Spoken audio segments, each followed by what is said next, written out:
Bonjour à tous pour ce nouvel épisode des tutos de Polymédia, des capsules enregistrées destinées à optimiser votre utilisation de Polymédia, la plateforme de veille d'IPC.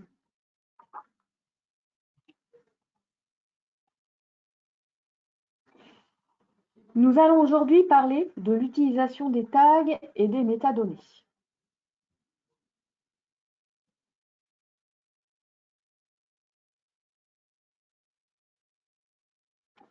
Avant toute chose, et notamment avant d'aller sur la plateforme, je vous propose de définir ce que sont les tags d'une part et les métadonnées d'autre part sur Polymédia. Les tags sont des mots-clés choisis par les veilleurs d'IPC pour identifier les thématiques importantes des articles. L'ensemble des mots-clés que nous utilisons donc pour indexer, catégoriser les articles, constitue une arborescence appelée arbre des tags qu'il est utile de consulter régulièrement car elle évolue. On va aller la voir sur la plateforme. Les métadonnées, quant à elles, sont des informations, des noms ou des concepts qui sont extraits automatiquement par l'outil d'intelligence artificielle intégré à notre plateforme de veille Polymédia. Allons donc voir sur la plateforme de veille de quoi il s'agit. Évidemment, l'ensemble des informations que je vais vous partager depuis la plateforme de veille sera présenté dans le support qui sera disponible également en téléchargement.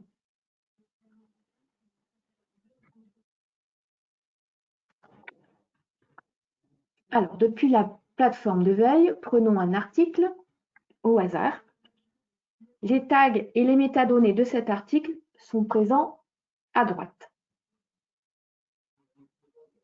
Commençons par les tags. Comme expliqué précédemment, ce sont les veilleurs d'IPC qui les choisissent lors de la publication d'un article. Les tags choisis correspondent aux différents thèmes traités dans l'article. Nous pouvons également identifier le ou les deux thèmes principaux d'un article. C'est la raison pour laquelle certains tags, comme ici, apparaissent en vert.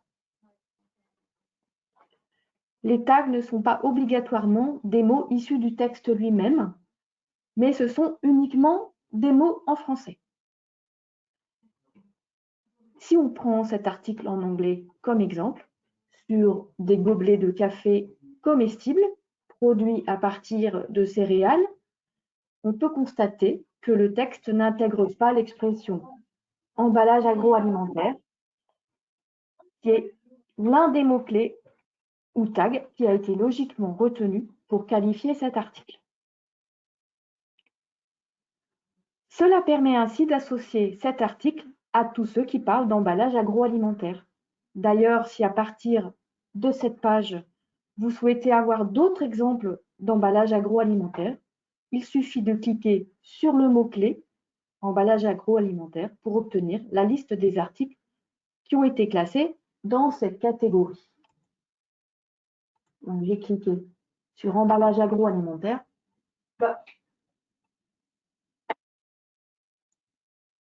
Et nous obtenons la liste des articles correspondant à ce tag emballage agroalimentaire.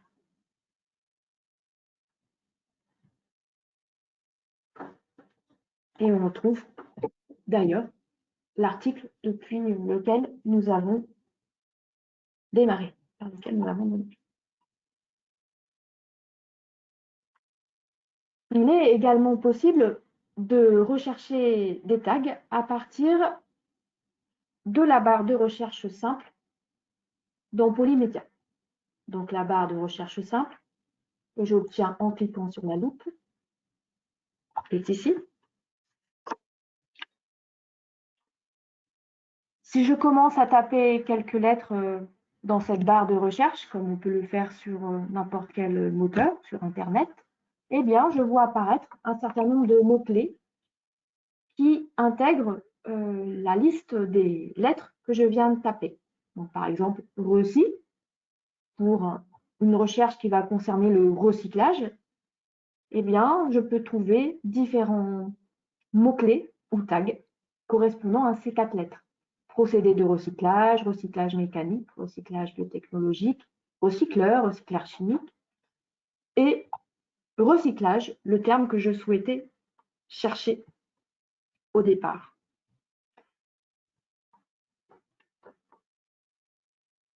En cliquant donc sur ce mot-clé ou tag, eh bien, je peux lancer la recherche et obtenir directement une page de résultats comme tout à l'heure. Pour aller un petit peu plus loin, on va utiliser la recherche avancée ici.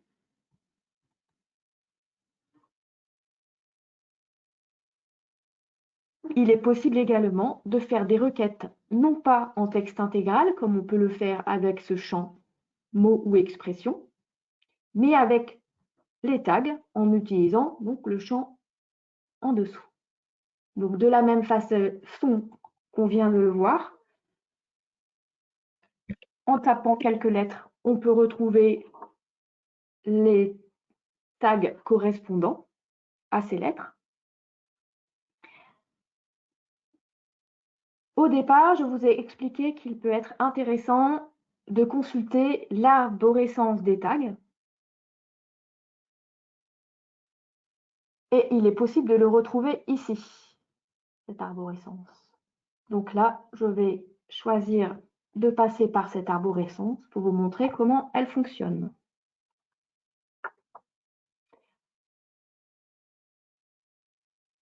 Donc on peut encore une fois ici utiliser l'autocomplétion, c'est-à-dire qu'on tape quelques lettres et on va retrouver tous les tags qui intègrent les lettres que l'on vient de taper, donc les mêmes que tout à l'heure, recycleur, recyclage, etc.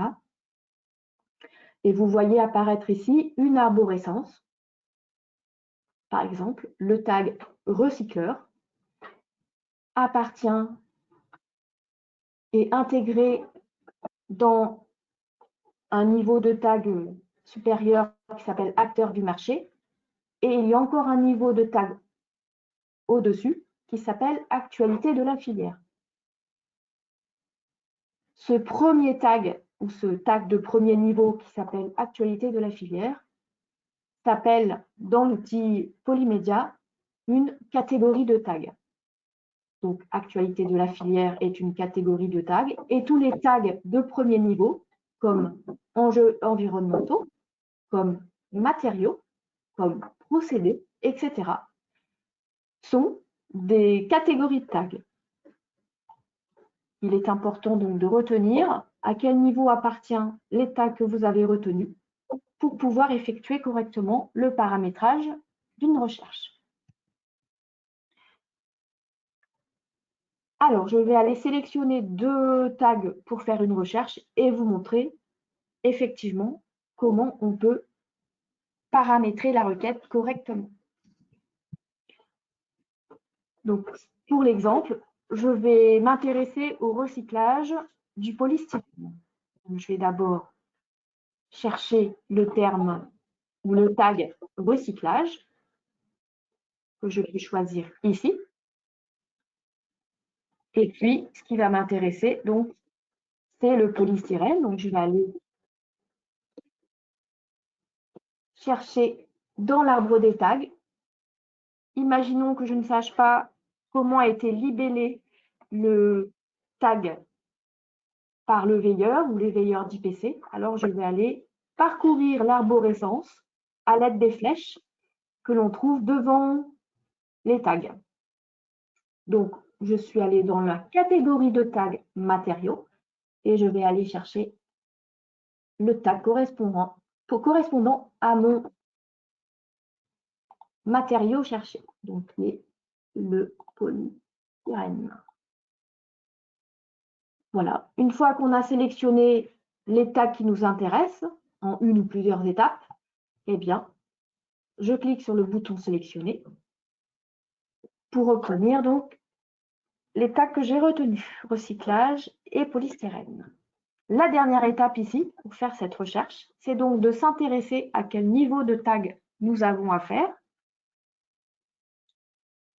parce que cela va conditionner le choix des opérateurs entre ces tags.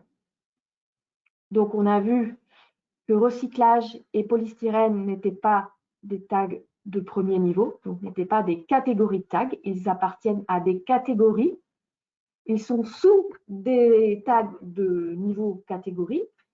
Recyclage appartient à la catégorie enjeux environnementaux et le polystyrène appartient à la catégorie matériaux. Cette notion est importante donc pour le choix des opérateurs. Les opérateurs qui gèrent les recherches entre tags se trouvent ici et ici. Nous avons affaire à deux tags de catégories différentes, enjeux environnementaux pour recyclage et matériaux pour polystyrène. Il va donc falloir modifier le paramétrage de base de l'outil. Donc, ce sont deux tags de catégories différentes, ici, et je veux faire une recherche associant matériaux, le polystyrène et le recyclage. Donc, j'ai changé l'opérateur et choisir le « et » pour associer ces deux tags. Si les deux tags que j'avais choisis avaient été de la même catégorie, imaginons une recherche de documents qui traitent à la fois de polystyrène et d'ABS, j'aurai donc à la place du mot-clé recyclage le mot-clé ABS. Et ce n'est pas cet opérateur-là donc qu'il faudrait utiliser, mais celui ici, donc l'opérateur entre les tags d'une même catégorie. Et j'aurais sélectionné cela. Là, entre les tags de catégories différentes, j'ai bien choisi le « et » pour associer recyclage et polystyrène. Et je peux lancer ma recherche.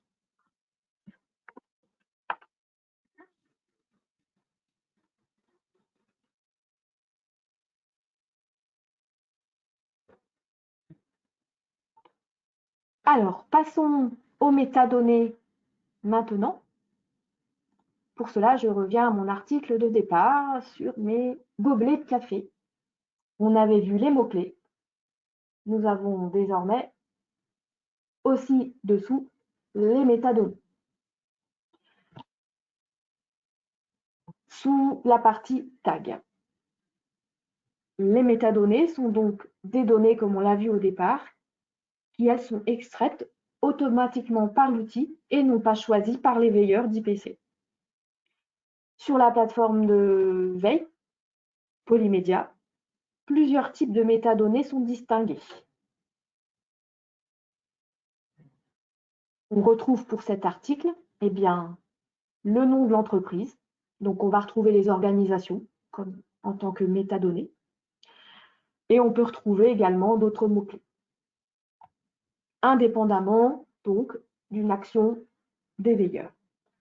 Dans les différents types de métadonnées que l'on peut trouver, on a donc les organisations, des mots-clés, comme ici, disposable. On peut retrouver la géographie et également des noms de personnes. Les métadonnées n'apparaissent pas uniquement sur les pages des articles, elles apparaissent également sur les pages de résultats de recherche. Donc, tout à l'heure, nous avions une page de résultats de recherche et vous avez, par exemple, à gauche de votre écran, un premier widget qui présente les 10 premières sources qui donnent des résultats à la requête que nous avions effectuée sur le recyclage du polystyrène. Ce sont des métadonnées, même si je ne les ai pas citées, mais ce sont des métadonnées qu'on ne retrouve pas dans les pages d'articles. Et dessous, vous avez un autre type de métadonnées, qui sont les organisations, et vous retrouvez donc ici une liste de métadonnées, qui sont donc le top 10 des acteurs du corpus. Donc, sur cette recherche concernant le recyclage du polystyrène, pour laquelle j'ai obtenu 268 résultats. L'outil Polymédia a déjà analysé pour vous quelles étaient les principales entreprises, les principaux acteurs qui ressortent dans ces 268 résultats. Donc on peut lire que l'une des premières organisations qui ressort, c'est le producteur Ineos. On a aussi Citeo, on a Agilix, etc., etc. Si 10 n'est pas suffisant, on peut aussi demander à afficher un peu plus d'organisation. Donc ces métadonnées, comme vous le voyez, elles permettent de commencer à détecter des tendances, des noms qui ressortent plus particulièrement, en tout cas sur cette page de résultats. Dernière chose que je peux expliquer aujourd'hui sur cette notion de métadonnées, c'est qu'ils sont cliquables. Donc quand je vais sélectionner par exemple Ineos et que je veux savoir, encore en exemple, quels sont les articles qui parlent de recyclage de polystyrène et uniquement ceux qui parlent du producteur Ineos, eh bien en cliquant dessus, j'arrive sur une page de résultats qui affine à partir donc de la métadonnée Ineos Styrolution le résultat qu'on avait au départ. À la place de 268 articles, j'en ai 38 maintenant et qui parlent tous de Ineos, acteur du recyclage de polystyrène.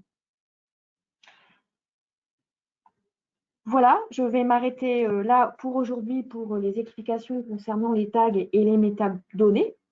Donc, comme je l'ai dit tout à l'heure, eh bien, l'ensemble de ce que je viens de présenter sur la plateforme est également disponible sur le support.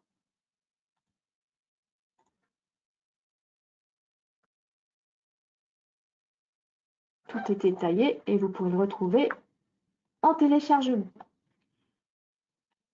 Je vous propose donc de poursuivre le mois prochain dans le cadre d'un nouveau tuto sur la réalisation des graphiques pour faciliter l'analyse. On reparlera des métadonnées.